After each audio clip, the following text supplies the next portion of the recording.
Your soul does not rest when you sleep. It journeys through unseen realms of awareness. Stop right now and do not dismiss this as a strange bedtime idea, because what I am about to tell you touches the oldest question people have tried to avoid for centuries.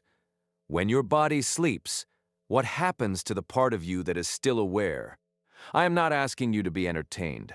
I am warning you that the answer changes the way you understand dreams, fear, grief, intuition, and even the silence that follows waking. Most people go to sleep thinking they are simply shutting down. Most people are wrong. Every night, something in you loosens its grip on the physical world. Your breathing slows, your muscles surrender, your conscious control fades, and yet your inner life does not vanish. It moves. It travels. It enters a state so familiar that you barely notice it, and so mysterious that you often forget to ask where you went. That is the hidden truth. Sleep is not just rest. Sleep is departure. Stay with me, because this is not metaphor alone. There are experiences too consistent, too deeply reported, and too personal to be waved away as coincidence. The strange certainty that someone was present in your dream. The feeling that you returned from somewhere heavy, bright, ancient, or impossible. The way a room can feel different after you wake from a night that changed your mood before your thoughts did.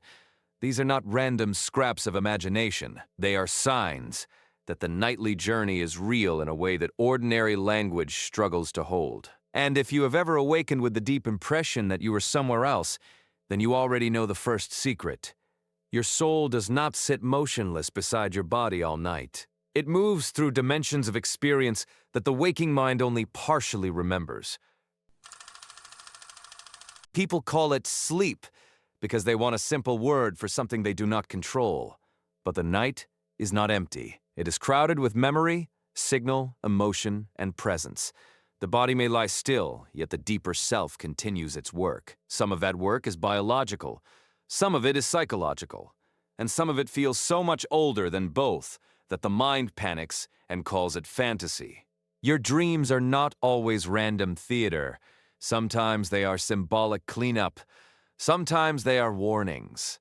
Sometimes they are rehearsals. And sometimes they are traces of a larger movement, the faint evidence that consciousness is not confined to the narrow corridor of waking logic. The soul, if we use that word carefully, appears to step beyond the limits of the physical shell and move through landscapes shaped by memory, fear, intention, and meaning.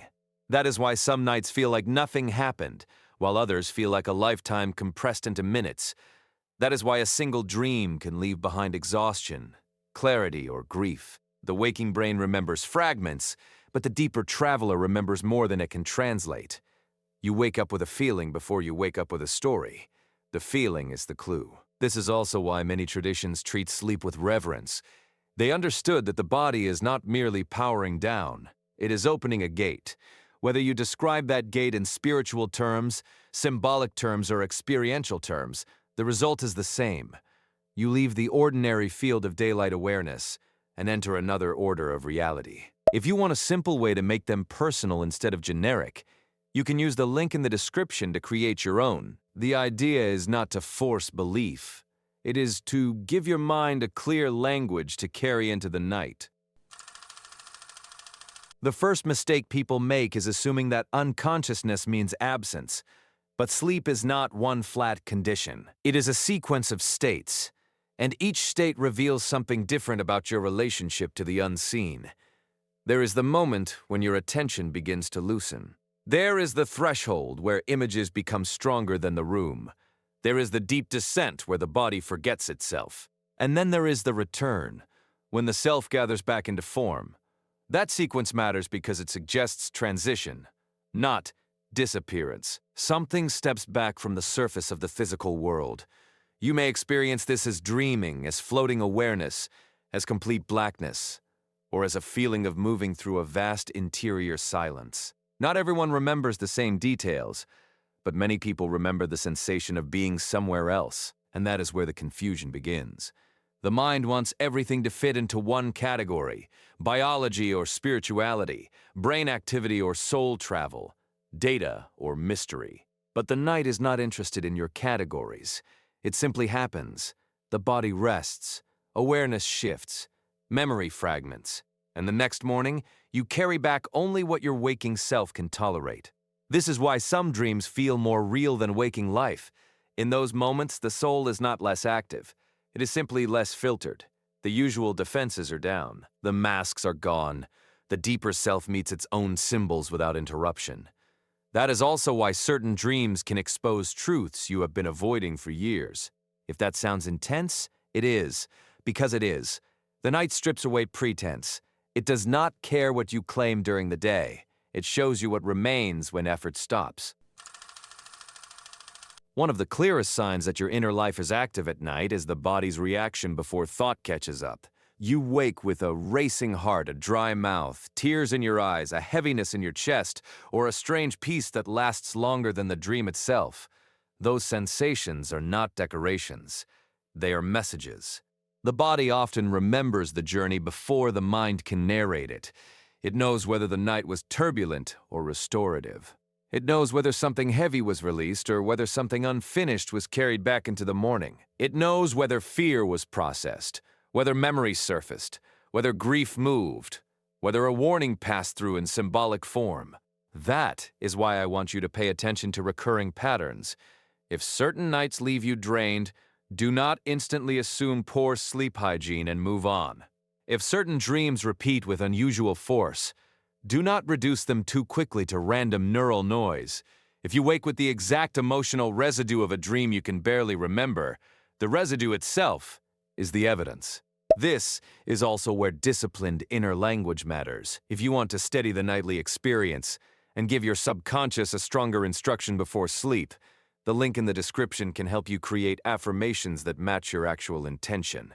Many actors and legends used affirmations to support mental change, and the point here is practical.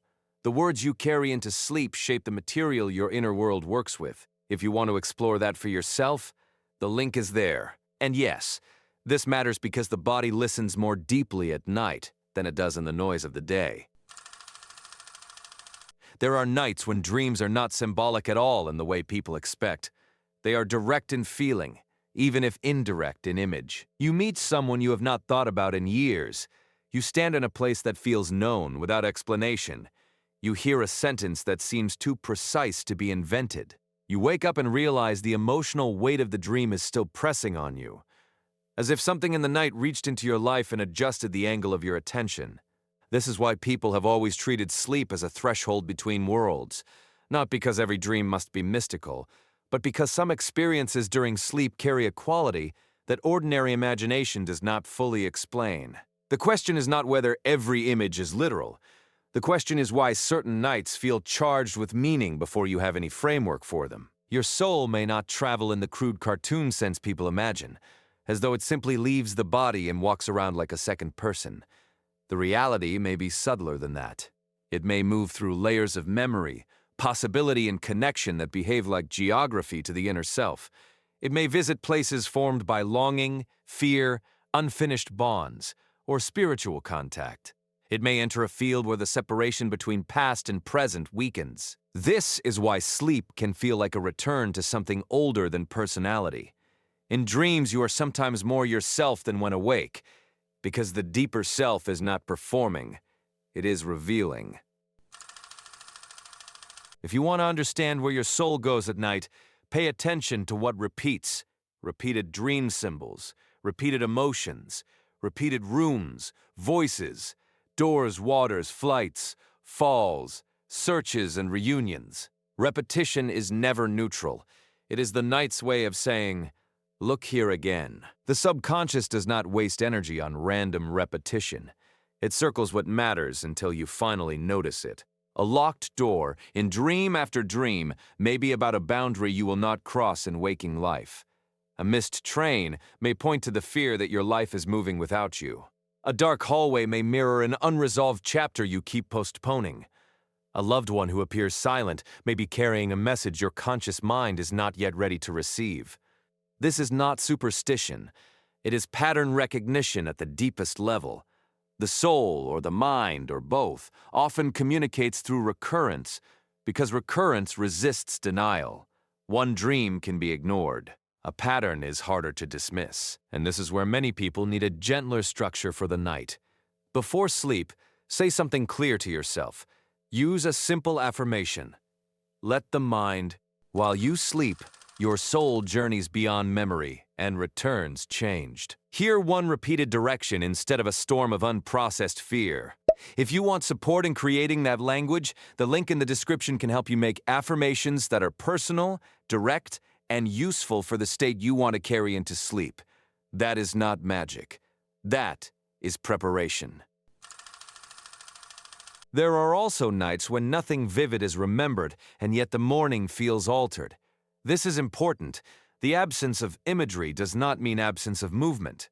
Sometimes the soul travels in silence. Sometimes the deepest work happens where the memory cannot follow.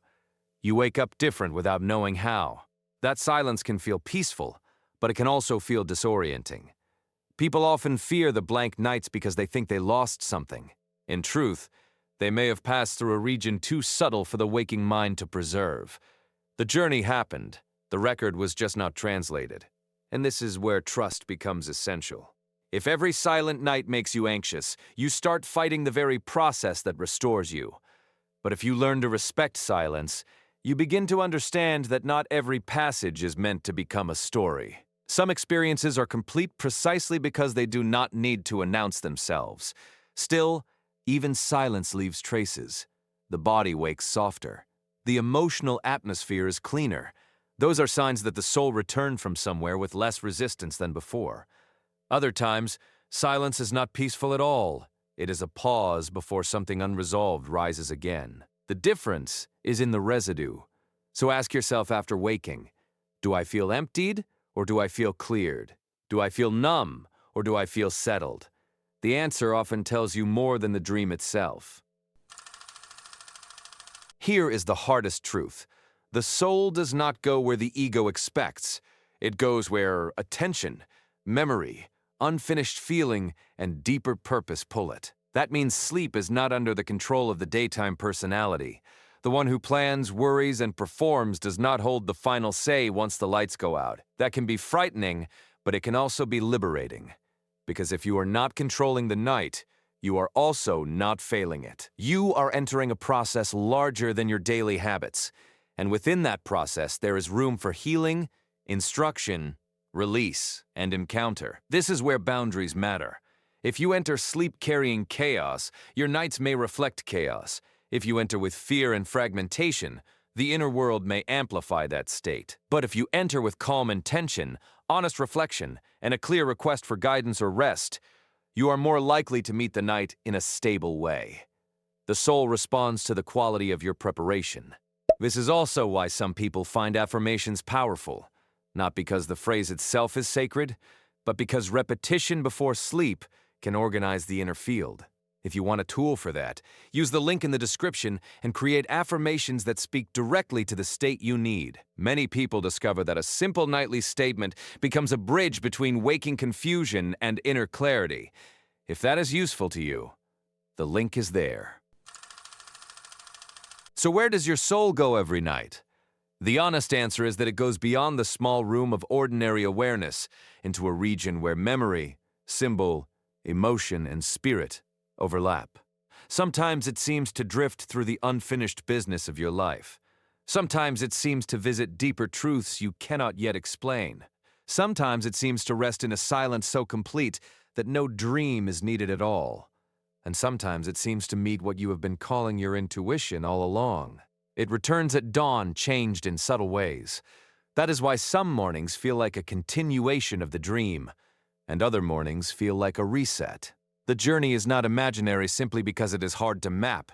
You do not need to solve every mystery to respect the fact that something real is happening to you while your eyes are closed. The practical question, then, is not only where the soul goes, it is what you do with the knowledge that it goes anywhere at all. If sleep is a passage, then bedtime is a threshold. If the inner world stays active, then your last thoughts matter. If the night receives your patterns, then your preparation matters. You are not helpless in the dark. You are participating in it. That is why I keep returning to the same simple discipline. Choose your language before sleep. Choose your focus. Choose your intention. And if you want help shaping that language, the link in the description can support you in creating affirmations that fit your own life. Use them as a compass, not a costume. By morning, the soul comes back carrying what it could not leave behind and what it was able to release. Some nights it returns with a warning. Some nights it returns with healing. Some nights it returns with no memory at all, only a different shape to your breathing and a quieter weight in your chest. That is not emptiness. That is evidence of passage. So do not ask the wrong question. Do not ask whether sleep is just sleep as though the body were a machine and the night a switch. Ask instead why the oldest human instincts have always treated sleep with reverence, caution, and wonder. Ask why dreams keep speaking when waking language fails. Ask why certain nights feel like encounters with a truth larger than personality. The answer is not hidden to punish you. It is hidden because you are expected to notice it through experience. And once you do, the fear of the night begins to dissolve. You stop imagining that you disappear. You start recognizing that you travel, return, and change. So tonight, when you close your eyes, do not treat sleep as a collapse. Treat it as a crossing. Speak carefully to your mind. Breathe with purpose. If you want a simple aid for that inner direction, use the link in the description to create your own affirmations and carry them into the dark with intention. Then let the night do what it has always done. Receive you, move you, and bring back what your waking self most needs to know. And if you wake with the uneasy feeling that you went somewhere real, trust that feeling. It may be the most honest part of the whole experience.